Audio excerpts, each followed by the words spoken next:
Night has fallen on Rocket Lab Launch Complex 1, the world's first private orbital launch site. Our Electron rocket is standing tall and ready on the pad in Pad B in Mahia, New Zealand, as we count down to today's launch for NASA. Thanks for joining us for our 48th Electron launch and our 6th mission of the year, scheduled for liftoff at 19:28 local or 7:28 UTC. It's bright and early for our Eastern and Pacific viewers, with a liftoff time set for 03:28 Eastern and 28 minutes past midnight Pacific. My name is James Rattray. And I'm Kim Thompson. We're looking forward to another liftoff tonight for NASA. Today is the first of two back-to-back launches on Electron that we're undertaking for NASA's PREFIRE mission, a climate change-focused mission to measure heat loss from the coldest regions of our planet. NASA loves an acronym, so PREFIRE stands for Polar Radiant Energy in the Far Infrared Experiment, which describes the mission objectives for these spacecraft to detect how much thermal energy escapes the Arctic and Antarctica into space. We're supporting this NASA mission with two dedicated launches on Electron to carry one satellite each to a 525-kilometre low Earth orbit on a polar trajectory so that the satellites can travel across the polar regions to make their heat loss measurements. That's right. Today's Ready, Aim, PREFIRE launch will set the stage for the second mission, where it will deploy the second PREFIRE satellite on a similar trajectory but along a slightly different path to overlap with the PREFIRE 1 every few hours near the poles. So what's all of this got to do with climate change? Well, the amount of heat energy that Earth receives from the sun should ideally be balanced out by the amount that Earth radiates back out into space. The difference between those energy levels is what determines Earth's temperature and influences its climate. Extreme storms, flooding and coastal erosion are all examples of what can happen based on what's going on in the Arctic and Antarctica. To be able to better predict climate change, scientists need a full understanding of the heat-energy balance happening at the poles, which is exactly the type of data that PREFIRE is aiming to provide. For more about the mission, here's NASA. The Arctic is warming 3 times faster than anywhere else on Earth. This is a huge problem, in part because that is enhancing melt of the ice sheet. It's leading to enhanced melt of sea ice. All of the coastal communities around the world are now seeing sea level rise around them and experiencing increased flooding. It will impact the future generations. They're going to inherit a planet that's going to be many degrees warmer than what we are today. We need to have better predictions of how sea level will change, how the weather around the planet is going to change. The only way we're going to do that is to understand how the polar regions are responding to climate change. We have this considerable knowledge gap in our understanding of Arctic climate. PREFIRE is going to fill this important gap. PREFIRE, Polar Radiant Energy in the Far Infrared Experiment. So Earth's temperature is set by a balance between the amount of energy the Earth receives from the sun and the amount of energy that it emits back to space. Most of the energy that is radiated to space from our polar regions is far infrared energy, and we have no modern satellite observations of this incredibly important energy spectrum. PREFIRE will be deploying 2 CubeSats. Over the course of a year, they're going to be measuring the far infrared energy for the very first time that is leaving the top of our atmosphere. Each of our PREFIRE CubeSats carry something called a thermal infrared spectrometer that looks down at the Earth and gathers energy being emitted from the planet at different wavelengths. Just imagine a rainbow. When you see a rainbow, you see the different colors in the rainbow, and what happens is light gets dispersed. Similarly, we see the different wavelengths split up, and you can measure each of these wavelengths, and that's what the spectrometer does. It spectrally separates the radiation into different wavelengths. These wavelengths were going to give us really important information about how the surface is changing in the polar regions, whether that's going from an ice-covered surface to a melted surface, or whether it's going from sea ice to open ocean. The 2 satellites are going to be orbiting in a polar orbit around the Earth. The first satellite comes along and measures the scene over the poles, and then a few hours later we have the second one come along in a different orbit and measure the same scene, so you understand the impact of how the energy changes in those few hours. It's really important that we understand how much energy is being emitted by the polar regions, because that defines how cold the polar regions get. And that temperature difference between the warm tropics and the cold polar regions is actually what drives the entire weather system around the planet. What we want to do with PREFIRE is we want to take these new observations that have never been made before, and we want to improve our understanding of the climate system and improve our understanding of how climate is going to be changing. Understanding how the sea level rises and how the ice melts is going to help us understand weather events, and that's going to have direct impact on our farmers and agriculture. There's a real urgency to getting this information now. Things are changing so quickly in the Arctic that we may only have 5 to 10 years to respond to those changes and help protect the property and lives that may be affected by that.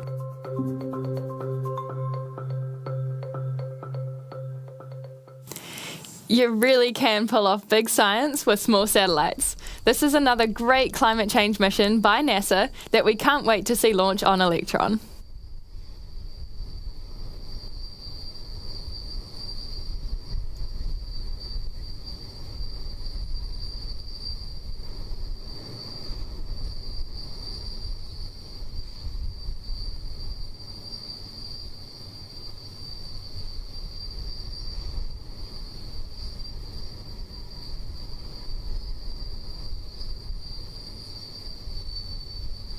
And all stations, we have held the count at T-minus 12 minutes.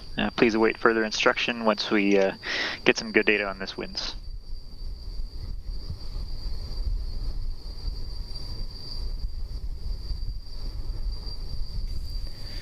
As we just heard from the launch director there, we have entered a hold at T-minus 12 minutes to do with ground winds. We'll sit with mission control and we'll listen out for an update on those conditions.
For those of you just joining us, as you can see in the top right corner, the launch director has called a hold at T-minus 12 minutes for ground winds. Happily, we have about 30 minutes left in this window. Our last attempt is 8:04 p.m. local time, so we have plenty of time to let those winds fall within bounds.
If you've just tuned in to today's webcast for the launch of Ready, Aim, Pre-Fire, you'll notice that the countdown clock has stopped ticking. That's because we've entered a hold at T-minus 12 minutes due to high ground winds. Now, today's window is about 30 minutes long, so we've got plenty of time to wait for them to fall within bounds, but unfortunately we are at the mercy of the weather, so there's not a whole lot we can do about it. But let's keep listening in to Mission Control for updates to see how that wind is trending.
Okay, the clock is still held at T-minus 12 minutes while our launch director establishes a new T0 time based on those pesky ground winds. Not the same pesky upper-level winds that we often see in the space industry that prevent us from launching. Pesky ground winds today. We do have about 25 minutes remaining in the count here, remaining in the window. So there's still plenty of time for those to come well within bounds.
All stations LD on mission. We're going to resume the count very shortly here. Please be prepared for the go, no go poll and raise any issues you foresee immediately. VCon LD mission. LD VCon. Can you please resume the count at this current time?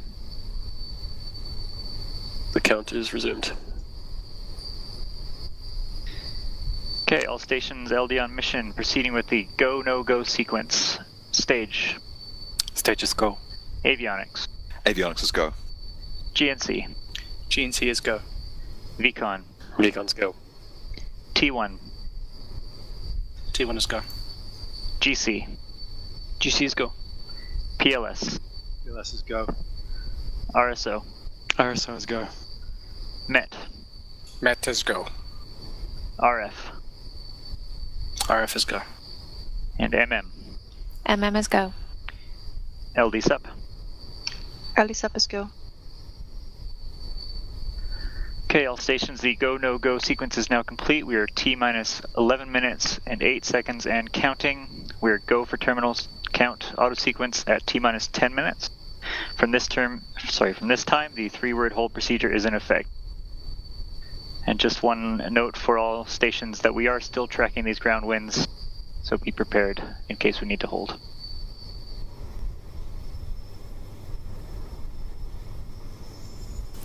Well, there we go. That is greens across the board for our go, no-go poll, and the team is ready to proceed with all remaining launch operations. As you heard the launch director call out as well, we have a liftoff time for Ready, Aim, Pre-Fire set for 19:41 local time, now in less than 11 minutes. Today's launch for NASA's PREFIRE mission is the first of 2 back-to-back launches on Electron that will fly out of LC1. But, in a bit of a coincidence, this time in May last year, we had the first of 2 rockets on the pad for back-to-back launches for another NASA climate science mission, the TROPICS mission, to monitor for hurricanes and tropical cyclones. Now, on our 36th and 37th launches, we deployed 4 storm-watching satellites to low Earth orbit that are helping weather researchers learn more about how environmental factors are contributing to the intensity and structure of hurricanes. Stage 1 igniter pressure is verified, hydraulic pressure is verified. LDGC mission. This animation from NASA shows data that the TROPICS satellites collected for some of the first storms of the Eastern Pacific hurricane season last year. Across nearly 24 takes by the TROPICS satellites at the time, what you're seeing here is data that shows the evolution of Hurricane Adrian's storm clouds as it developed near the west coast of Mexico but moved away from land.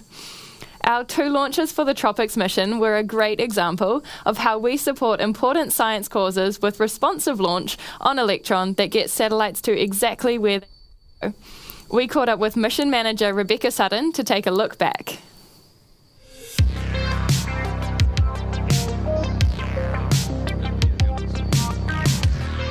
So last year in May of 2023, we launched 2 effectively back-to-back Electron missions for NASA Tropics. The payloads on these missions were climate change payloads monitoring hurricane patterns. And for PREFIRE, we're also doing 2 effectively back-to-back missions with 2 separate Electrons going to a bespoke orbit with climate change spacecraft. PREFIRE specifically will be monitoring the far infrared waves over the poles, which helps us gather data on ice melting and heat releasing into the atmosphere and better predicting climate change patterns. We have to be responsive both from a hardware perspective and from a mission design perspective. Tropics needed to base their second mission design on the first, and that was us being responsive after that first launch. But to have 2 rockets fully available and tested ahead of time, I think was quite a feat for the team, both on Tropics and for PREFIRE. We've got all the hardware there before the first mission has launched. We do have a long history of hitting our orbital insertions quite accurately, and especially for things like PREFIRE, where that inclination change is very, very small. That's really hard to hit, and so we are confident in getting that small but very important target for the customer. The team at Rocket Lab loves these science missions that are pertaining to climate change. That's really a global effort, and I think a lot of the team feel very connected to these science missions because they know that they're helping the world as a whole. We're excited to be routinely launching payloads for the growing science community around the world. All right, taking a look at the clock now, we're at T-minus 7 minutes and 20 seconds into the count. All is going smoothly so far across launch operations, just tracking those ground wins. The team is ready, the payload is ready, and Electron is ready for today's NASA PREFIRE launch. Today's mission marks our 48th launch, with our next PREFIRE launch after this one bringing us just shy of 50 Electron launches. Our pace for Electron launches every year has accelerated since our first mission in 2017, with almost every year since becoming a record year of launches compared to the one before.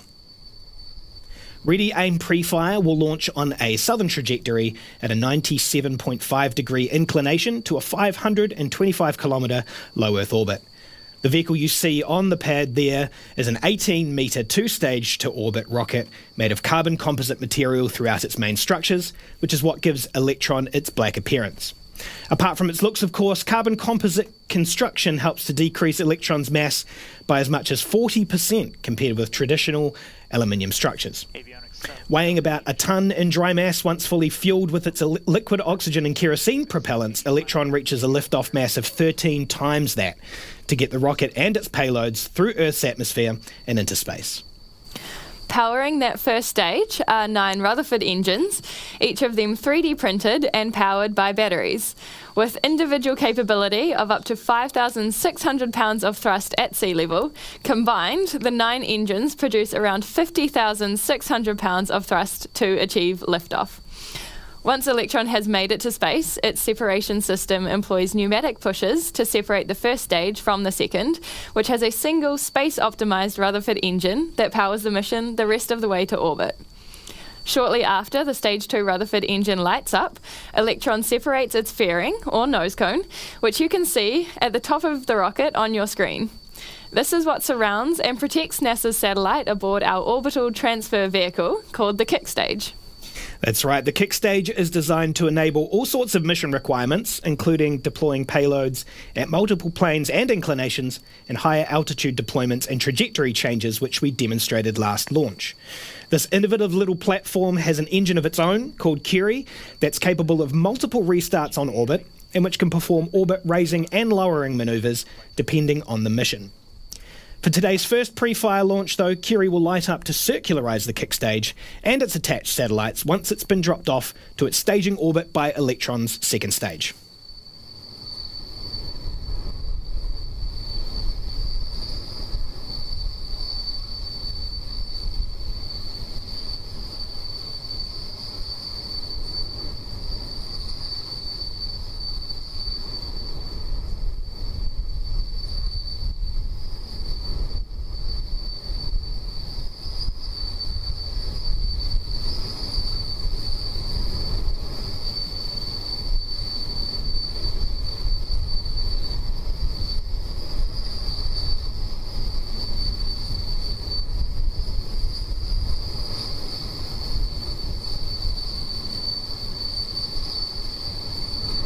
LD, GC mission. GC, LD.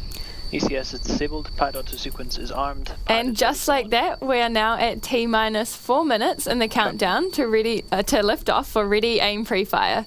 In a few moments, at T-minus 2 minutes, Electron's flight computer will take over the countdown and autonomously run through the final operations. Liquid oxygen will continue to flow through the vehicle all the way up until T-minus 1 minute and 30 seconds. We should hear a call out from Mission Control when that happens, who will indicate that the lock system is in recirculation. Shortly after that, we should hear confirmation that Electron's first and second stages are fully pressurized and ready for launch. And then it's through to T-minus 10 seconds and the countdown to liftoff by our launch director. We're going to hand it over now to Mission Control to listen in on those calls.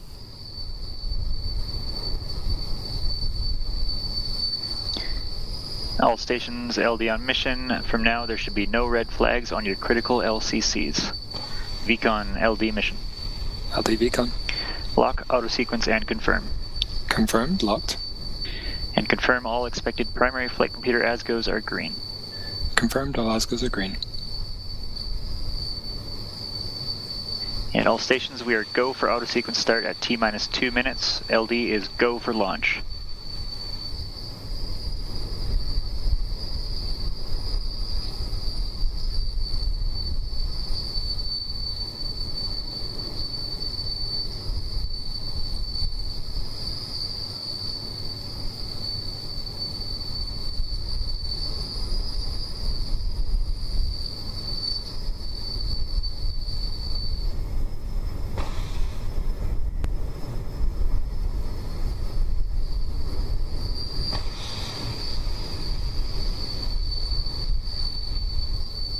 Vehicle is fully on internal power. AFTS is green and enabled for flight.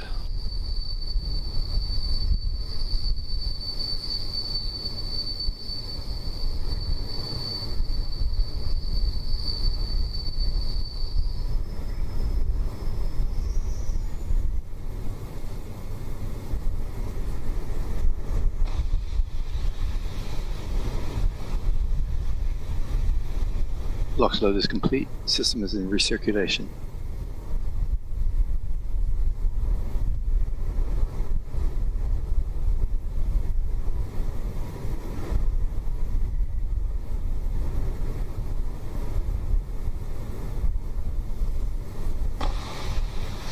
Anti-geysering is disabled.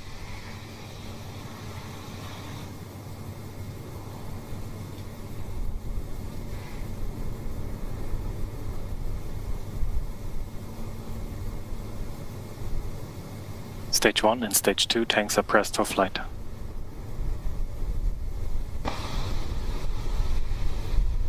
High flow engine purge enabled.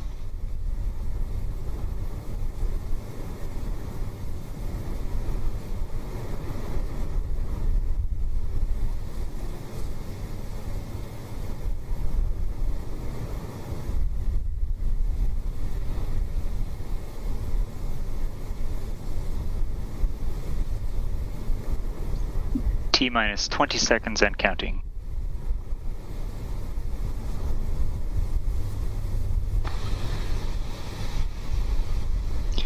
Ten, 9, 8, 7, 6, 5, 4, 3, 2, 1.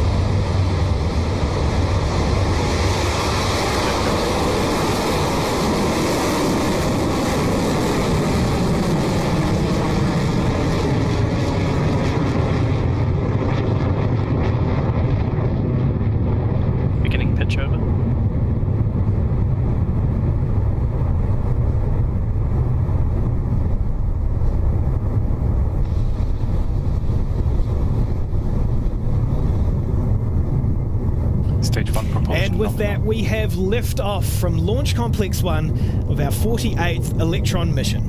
Ready Aim Pre-Fire is in the air and on its way to space with its NASA payload. Soon we'll be hearing the call out for Max Q, otherwise known as maximum aerodynamic pressure, which is the point during Electron's ascent where the structure is under the most amount of stress. We'll hear from the GNC operator shortly that Electron has cleared that milestone.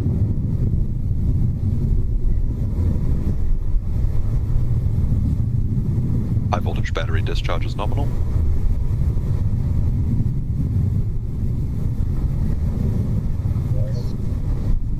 Cleared max Q.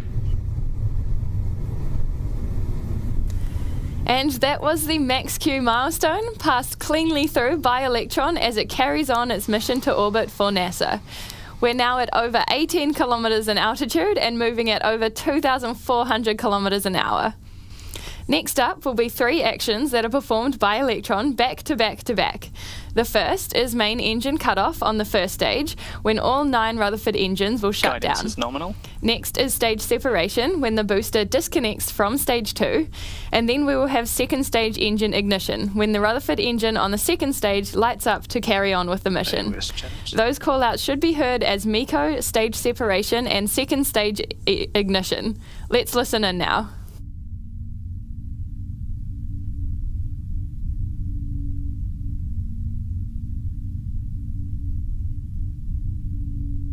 Stage 1, propulsion holding nominal. Stand by for MECO in 30 seconds.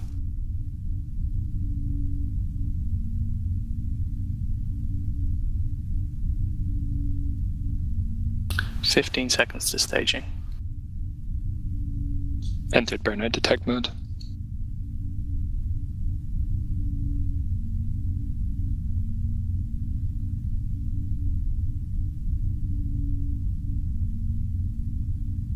MECO confirmed.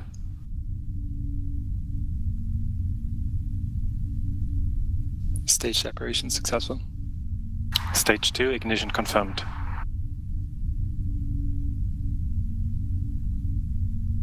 MECO, stage separation and engine start on that second stage.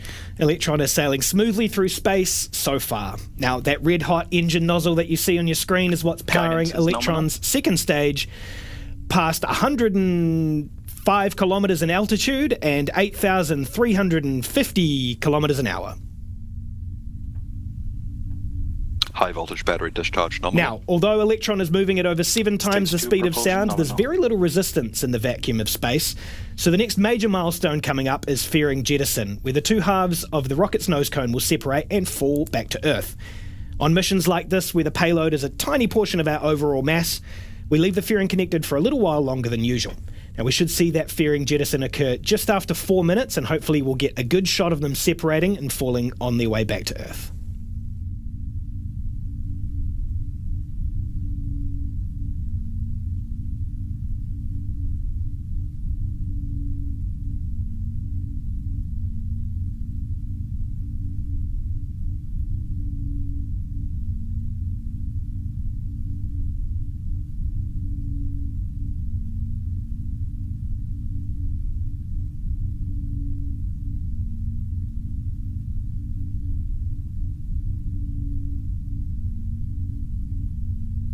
Fairing jettison succeeded. And that there was the call out for fairing jettison, confirming that the nose cone on Electron has split apart and fallen away in preparation for NASA's PREFIRE satellite to deploy. As you can see, we're at T plus 4 minutes and 41 seconds. Electron is travelling at speeds of 10,800 kilometres an hour and at an altitude of 174 kilometres.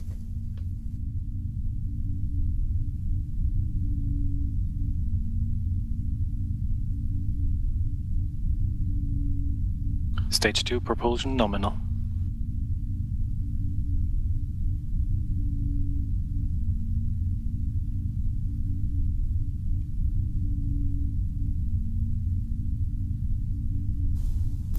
We're now coming up on the moment when the second stage Rutherford engine needs to perform its next action, a manoeuvre called the battery hot swap.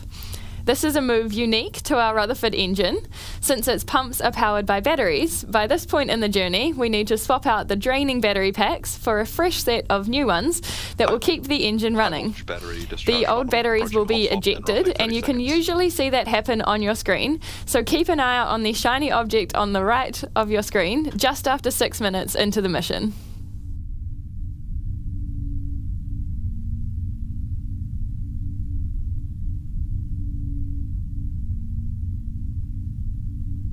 Throttling down.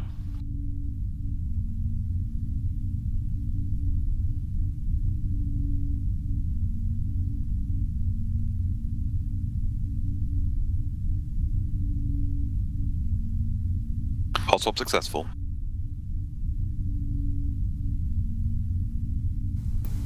Another milestone down, that was battery hot swap for the second stage Rutherford engine. All is continuing nominally for Electron, its engine and the mission as we carry on past 210 kilometres in altitude at more than 15,000 kilometres an hour. The next actions for the second stage will then be some of its last, including shutting down the Rutherford engine for SECO before separating the kick stage and NASA's PREFIRE satellite. Those milestones will happen back to back just after 9 minutes into the mission.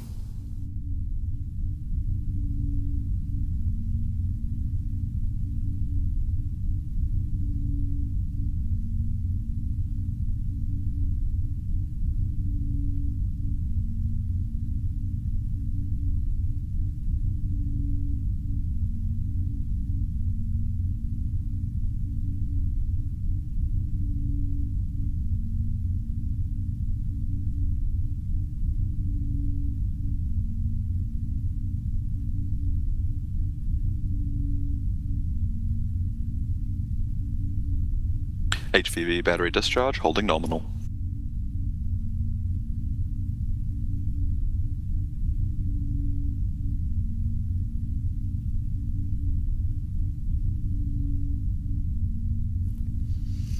T plus 7 minutes 46 seconds into this mission. The engine that you see on your screen is Electron's Rutherford engine. Now, as Kim mentioned before, the sea level version of that engine is capable of 5,600 pounds of thrust, and the vacuum version you see on your screen now is capable of 5,800 pounds of thrust. Now, Electron's total at liftoff is about 50,600 pounds, and compare that to a single Archimedes engine for our upcoming Neutron rocket. The single Archimedes is capable of 165,000 pounds of thrust, which is the equivalent of 3 entire Electron rockets or 27 Rutherford engines on their own. It's now T plus 8 minutes and 30 seconds. That means we're coming up to the second stage engine cutoff for this launch, which is an action very similar to what Electron performed for the first stage separation earlier in the count. Now, much like before, Electron will power down its engines before separating the kick stage with its NASA payload. The timing of that shutdown is expected right as we reach our target 200 kilometre perigee. So let's listen out now for that engine shutdown and stage separation.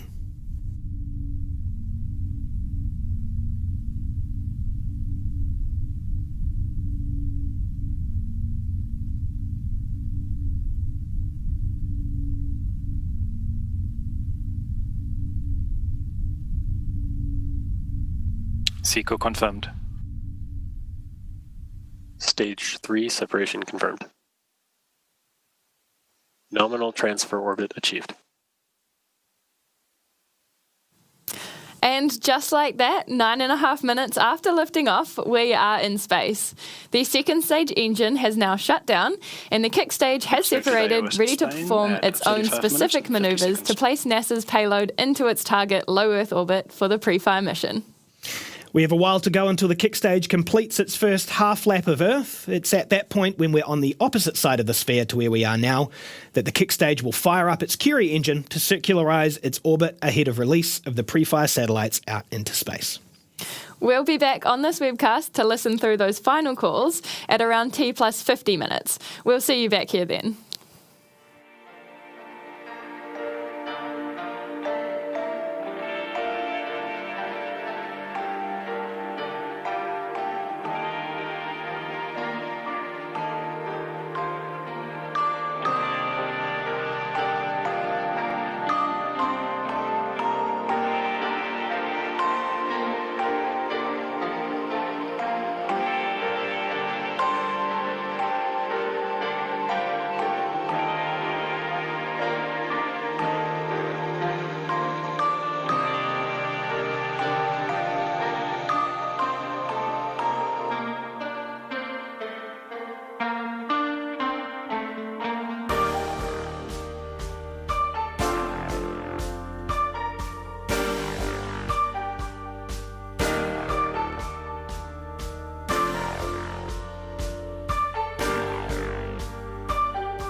Welcome back to the webcast of Rocket Lab's 48th Electron mission called Ready, Aim, PREFIRE.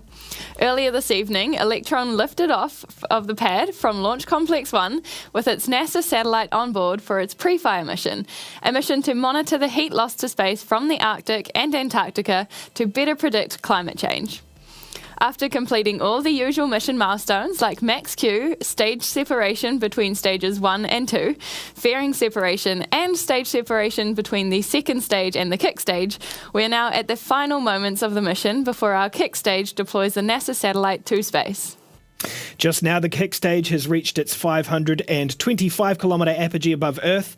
The trajectory it was delivered to is an elliptical orbit, which means that the kick stage and its satellite were moving in an oval shape around Earth instead of a circular one. But moments ago, the kick stage lit up its Curie engine to place the kick stage and NASA's payload on a circular path. This course correction engine burn lasts for just under a minute, and we're coming up to that point when the engine is due to shut down. So let's listen in to Mission Control for confirmation.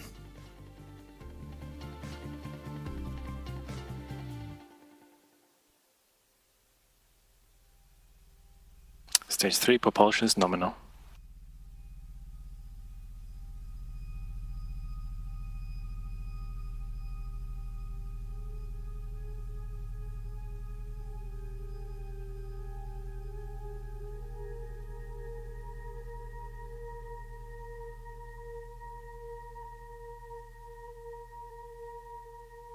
Curie engine cutoff confirmed. There we go. That's engine shutdown of the Curie engine on the kick stage. We're now less than a minute from payload deployment of NASA's PREFIRE 1 payload to detect how much thermal energy escapes the Arctic and Antarctica into space. After this launch, we'll be back on the pad in the coming days where the second PREFIRE satellite joins its colleague in space.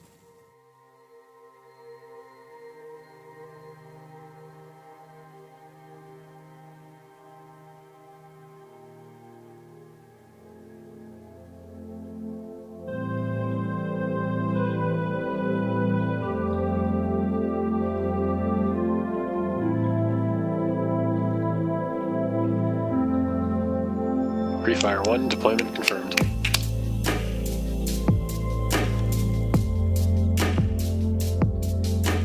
There you have it. The kick stage has successfully deployed NASA's PREFIRE payload. Congratulations to the Rocket Lab team on another mission success for Electron. And to NASA, welcome to space for the PREFIRE mission. We can't wait to be back on the pad with you again soon for the second PREFIRE launch on Electron in the coming days. With only a few days until the next launch and then Electron's 50th flight shortly after that. It's crazy to think we lifted off the pad for the very first time 7 years ago.